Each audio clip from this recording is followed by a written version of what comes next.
welcome to Wednesday, and what's up, Internet? My name is Attack Slug. This is my 2K16 Let's Play My Career Ebenezer's Revenge on the PS4, and man, is there some stuff to discuss today. So let us hop into this tag team match, playa, holla holla, and we'll get into the little and big news of the day. Not even the main event, that's, a waste, but okay. We have Ebenezer and Eric Rowan. I don't even have time to think of a comical tag team name like I did for Ebenezer and Sheamus. And honestly, not really important. So, first, the little news. That, as expected, or as you might have anticipated, Eden Styles, the wife of Cody Rhodes, who was a ring announcer, is, saying, bye, I'm done, bye. So that kind of leaves a bit of a gap there because Eden was kind of the number 2 under Lillian Garcia. She was the number 2, and then under her is JoJo. And they still have Tony Chimley. He's still there, employed. He just kind of does ring crew stuff. Doesn't actually do much ring announcing anymore. So, does that mean hiring new announcers? Does that mean rehiring Justin Roberts? Who knows? But yeah, she said she is done and has other things to get into job-wise. So, Best luck to her and to Cody.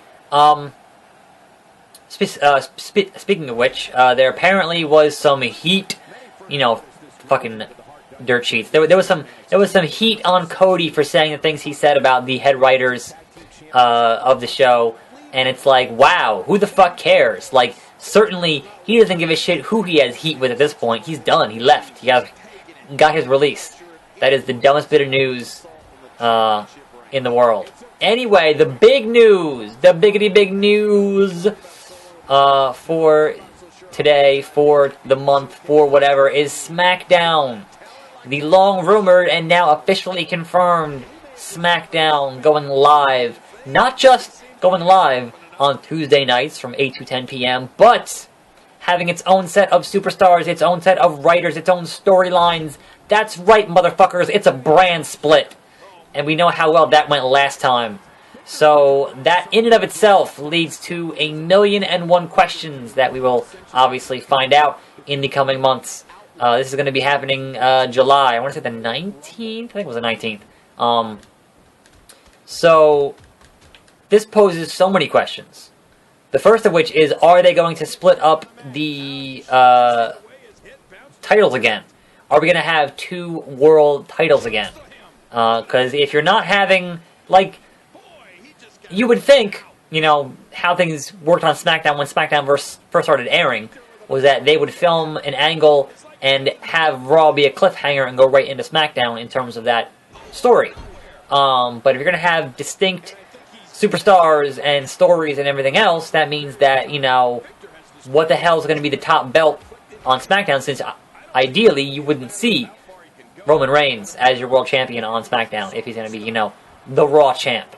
So, does that mean they make the IC belt the most important belt on SmackDown? Is that a thing? Are they going to leave John Cena on Raw as the US champ? Are they going to have a different set of tag belts again?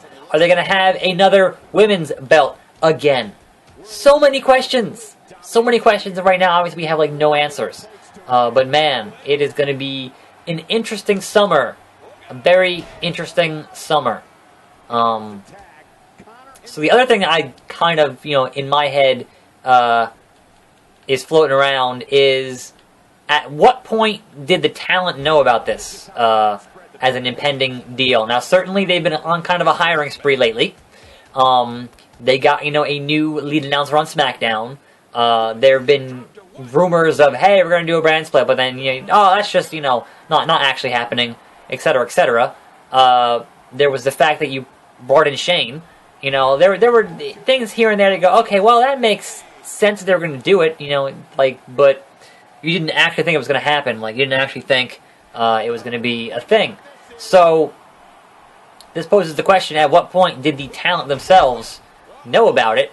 And if so, that perhaps doesn't bode well for this stuff when you figure guys like Wade Barrett and Cody Rhodes would have known about it and said, you know what, I'm just going to leave anyway. Because you would think with a brand split, obviously you're going to have more time for guys that aren't as high on the card, right? That makes sense. You're going to have guys, you know, move up since there are, you know, more spots for them to be in. Maybe, perhaps, I don't know. Like, they aren't increasing the amount of hours of programming, but having it be live certainly makes it, you know, more, whoa, Powerbomb, holy shit, fucking diesel shit. That makes it more compelling of a product. As someone who does not watch SmackDown, and has not watched SmackDown in probably 2 years, that makes it way more compelling, because when you're a pre-taped show, like most of what you do, that has no real consequence. Because if it does, they'll either replay it on Raw, or do it again on Raw. One of the two. But being live certainly makes it more, you know, a more interesting product. To me, anyway. Which means, A, I don't have to start watching SmackDown, aren't I? I don't have time for that. And B, you know, if the talent... What the fuck? You're sliding, Ebenezer! What are you... Oh! The hell was that? He was doing a fucking just sliding across... I couldn't move. Couldn't move. Anyway, if talent knew about it and decided to leave anyway, that doesn't really bode well for, you know, perhaps the state of your product. I guess there are other important questions as to who's going to be writing it. How is the brand going to actually, you know, how are things going to get divided up in terms of talent? But certainly, as we've seen, with a bunch of guys coming back from injury, John Cena, Seth Rollins, Randy Orton, Bray Wyatt, the space you have on Raw to really be impressive is going to be very, very slim. So guys like Apollo Crews are probably going to end up on SmackDown. Guys like Sheamus will probably end up on SmackDown. Like, this is a very, it's fascinating in a lot of ways. And I'm going to be very, very curious to see how it pans out in the long run. Because they've certainly had a brand split before. Like, it's not the first time they've had a brand split. So, boom, dropkick. Screw you, Victor. Have a big old suplex. And reverse it. Because of course you will. Because of course you will. Putting the boots to him. Nope. Yeah, that is definitely... Big old German. That is definitely the biggest news of the day. Bar none. The biggest news of the month. Because that is a big shakeup in how things work. Now, certainly, in terms of a... In terms of a production schedule, not much changes, right? Not much changes because... Oh, there goes Paige. There goes Paige. Not much changes because they already taped SmackDown on Tuesday. That's already how it happened. So, in terms of how that stuff works, not much changes. But one of the things that SmackDown's kind of known for is going out, going in. Is the fact that they will definitely manipulate the audio for cheers and boos, which you can do when you tape on a Tuesday and air on a Thursday or a Friday. But now you can't do that. It's all in, you know, so you're going to be able to hear them manipulating the audio in real time, like they did at Mania, and just turning down the fucking crowd noise. Stop. Well, then again, if you don't have Reigns on SmackDown, that kind of won't be an issue, like, right? At that point is, well, can they pipe in any cheers in real time for guys who actually aren't getting cheers that they want to be faces? I don't know. A lot of questions there. I think this also certainly spells trouble for TNA, because TNA airs on Tuesdays, and they're taped. So there is a taped wrestling show on Tuesdays going up against a live wrestling show on Tuesdays. How's that going to work out for you? Look back to the origins of the Monday Night Wars when Raw was taped and Nitro was live, and how those ratings worked out for you. Just saying. Just saying. TNA, you're done. You're done. Unless you move to a different night, you're done. Like, I don't know what else they can do to combat that, but... Bonsai drop right in your face, Victor. Right in your stupid, painted face. And there's nothing you can do about it outside of, you know, that. Oh, Clusterfuck City, bitch. Clusterfuck City. Boo, boo, doo, boo. Yeah, and I guess certainly where is John Cena going to end up? One would assume on Raw as the U.S. champion doing his open title, open challenges. Come on, I had that. Keep doing work there, Eric Rowan. Keep doing it to it. I'm going to give Connor here the Ebenezer. And then I'm going to pin him.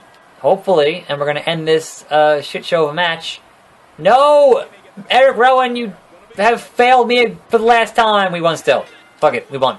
And there was your tag team match, playa. If you have a funny name for this tag team, certainly leave it in the comments. I didn't have time to think of one.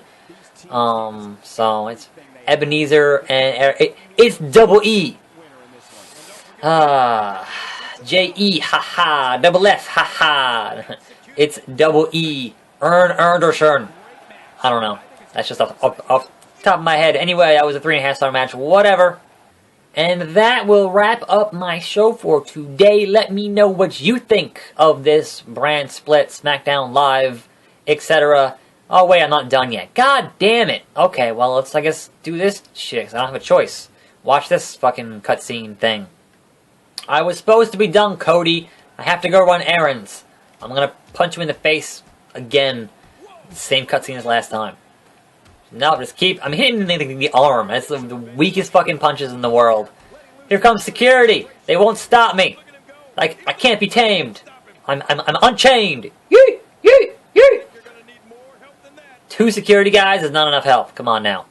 Anyway, then he fights The Rock, and he would have lost to The Rock anyway, because, you know, it's The Rock, so whatever. And that's the actual end of the show. Hopefully.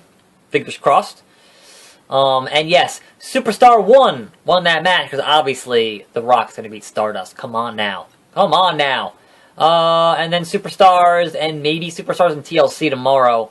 And I'm going to fight the Ryback, who is currently sitting at home, because he was not getting paid enough. Now, whether or not he knew about the impending brand split, that's debatable. That's, you know, interesting if they go, oh, well, now we need to have, you know, 2 shows with full rosters of different guys that can't be on both shows. Going to have different guys in this brand split. Do they acquiesce to Ryback's financial demands, or do they say, you know what, fuck off, let his contract expire? That'll be interesting. Anyway, plenty of guys would love to have that spot. I'm Attack Slug. Thanks for watching. More videos every day, and I will see you next time right here on this channel. And I'm out.